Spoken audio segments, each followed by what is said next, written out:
So what's been going on then, Gary? What's been kicking off? Well, I was going to ask you the same about how life is down in Cornwall because I think you sent me a message this morning with tourists X, Y, and Z. So my life's well, I will go into that in a bit, but obviously we want to talk about modern day life and moans and why we're griping all the time. But there is also a serious side that I want to put across that Yeah, of we're course. working Yeah. Is towards my head helping chopped off, by the way? Because obviously I'm not men's as health. technical a Yeah, it person. is. Yeah, Let yeah. me just move this. I've got it balanced on the toaster at the moment, so it's All right. Okay. obviously is that better? Yes. Yes. Much better. Yeah. Well, it's beautiful weather. You can see out the window. It's Oh yeah. for those in the UK. I mean, a place called Carby, Spain, Cornwall. For those not in the UK, it's right down the bottom end of the UK on the foot part of the map. Um, Well, yeah. I mean, basically, it's a beautiful place where I live. But I'm going to have a moan now. Tourists. I know the place down here. Most seaside towns rely on tourists, but in Cornwall they call them emmets, which means ants. So several times of the year, the place is just infested with emmets, and you can't drive. The prices go up sky high, so you just got to avoid it. And they come down, and they just when you drive down the roads, legitimate roads, they look at you like you're from Mars, that you shouldn't be there. So for a lot of people that live in coastal towns, you'll know exactly what I'm saying. So yeah, Gary, just to say, Gary and I know for a long time because we used to be police officers, believe it or not, in Nottingham, and I was in Derbyshire as well. So that's how we know each other, and we struck a very, very good friendship, stroke brotherhood up, and we collaborate on projects and help each other out. And we thought, we used to meet every Friday when before I moved, and and have a good moan. And we thought, you know what, there must be other people that think like us as well that are of a certain age. So it doesn't mean if you're 20 that you can't join in and take part, but predominantly we've found that people that have known life without phones and gizmos and gadgets, in the old days we just used to talk to each other. And recently I said to somebody who loves technology, I said, "Oh, have you about that new thing that's come out called iChat?" And he went, "Oh, great, what's that? What's that?" And I said, "It's where you put everything down and you look me in the eye and have a chat called iChat. It's amazing." Ah, ah. Well, I think going back to what you just said, we used to meet on a Friday, but I would always ring you or you'd ring me for an hour conversation while we're both driving and just moan about life. And so we decided that other people feel like this. So let's get together, film it, chat it, send it out there, and get people in to give their take on modern life and modern problems. So it's one of them things. I think we're all struggling. And like I said earlier, I want to focus on men's mental health. We can have some laughs and some jokes and a bit of banter, but there's got to be an element to why people get wound up. And Yeah.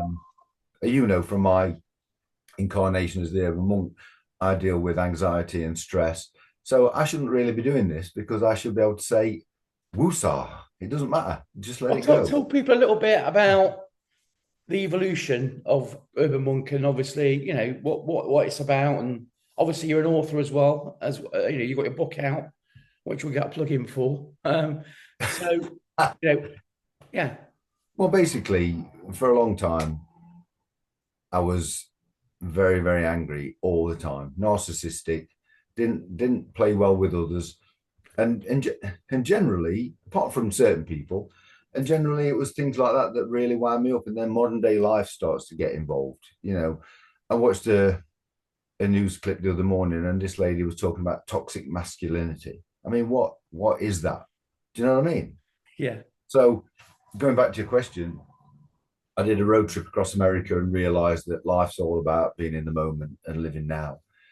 So I do public speaking and life coaching about living without anxiety. So it's a bit of a contradiction in terms. Two old men chatting about problems. I should just let it go.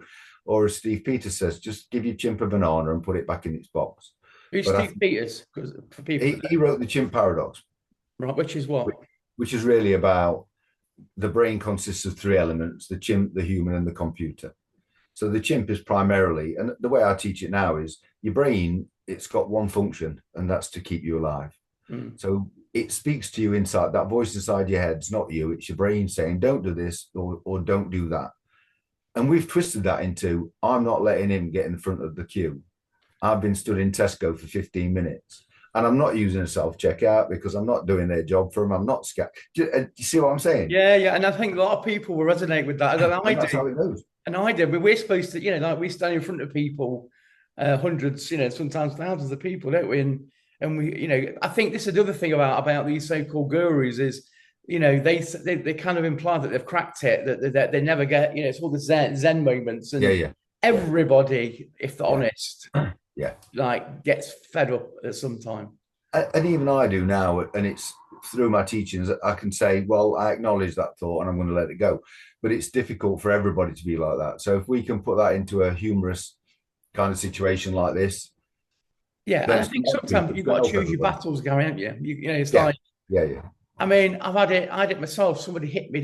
Somebody hit the car down and drove off, and for really for the best part 6 weeks, because obviously I was waiting for the insurance to sort itself out. And I've had those moments, and I've been doing this, 25 years really. Even when I was in the police, I was studying, as you know, my background psychology, and for those that don't know me, I assess sort of politicians, celebrities, public figures on body language, and I'm known for sort of being known in deception detection. So, you'd think somebody with all this experience would be able to bite the tongue, but I mean, the thing about me, this week, in fact, I've had to ring.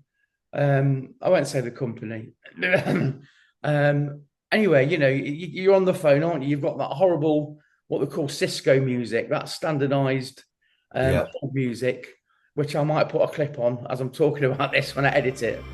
And it's like you got this horrible AI voice, and it's like you're 154th in the queue.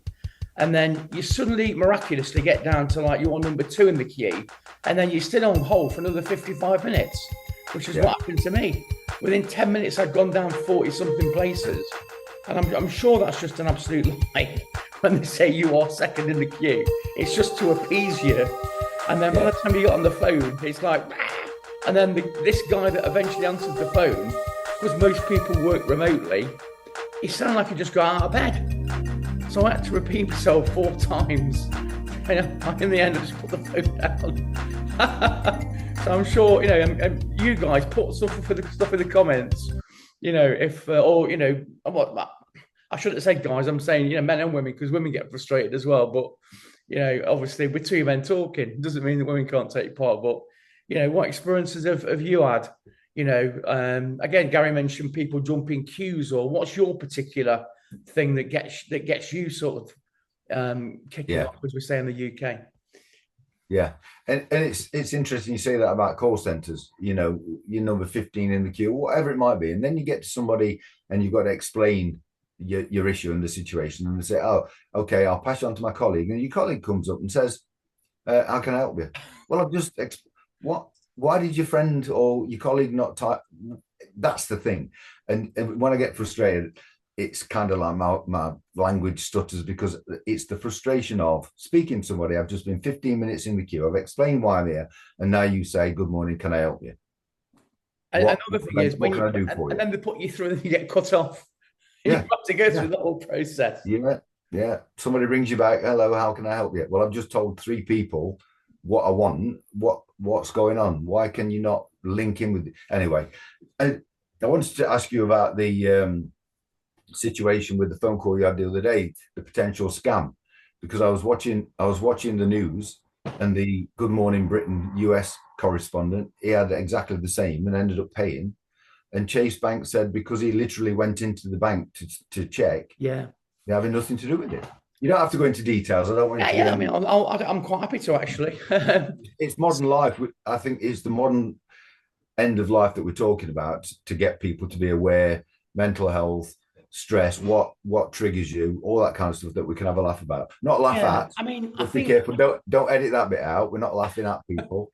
No, not at all. I mean, look, they always say, don't they, like con men, con artists, confidence tricksters. They basically want to give you nothing for something, basically. And we both get a book for speaking. I mean, all over the place. And recently, we had an inquiry come in from an organisation in Australia that were running, a certain event over a 3-day period. And I've never been to Australia. And, they asked me asked my agent for like fees and all the rest of it, and what we call a headshot photos and biography and all the things that a normal corporate client would ask for. And like yourself, Gary, I think we're both around the block. We've both worked in law enforcement a long time. We're both reasonably skeptical, and I think it demonstrates that no matter who somebody is, or how experienced or savvy they think they are, I think anybody can be taken in. So essentially, what happened was they asked for this information. We negotiated a fee for me to go out to Australia, business class travel, blah blah blah. But obviously, I need to get a work permit because it was only like a week. So it's a long flight for us from the UK, 24 hours each way. Yeah. So anyway, they said, oh, you'll have to go on to the Australian embassy and get your visa. And so I started to fill it in. And part of that, they were asking for a specific sort of registration details of the company that were going to book me. Well, the minute we started asking them those questions, they started to go a bit cold, where they were replying quite quickly, bearing in mind the time zone difference. They said, well, we've got a company we use in Sydney that will deal with it all for you. But essentially, it was like nearly £1,000. Because they were saying if you go through the embassy, yes, it's cheaper. Yes, you fill it in yourself. However, it can take like 8-9 weeks, and that will take you over the gig. Right. So then I thought, okay. So we contacted this agency, and they were like, yeah, you need to send the fee. The client will reimburse you. But then I thought, well, why don't the client just pay for the visa? Why are you asking me to pay it? So anyway, long story short, and another thing, red flag, was they were saying if you send it on PayPal, friends and family. Now, I don't use PayPal.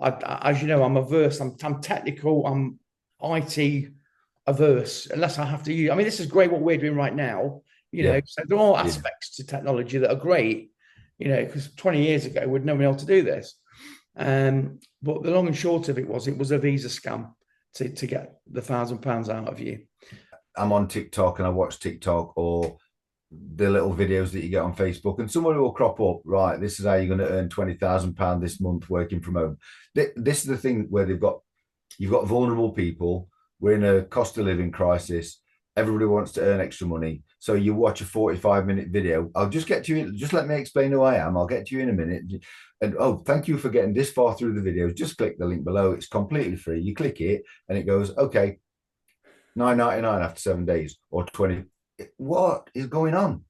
Well, it's time to sign off for the first event. So hit us up, subscribe, check in, leave comments, and we'll see you on the next one. Get involved. To you guys talking. Have a great week. Two guys talking. See you later, bud.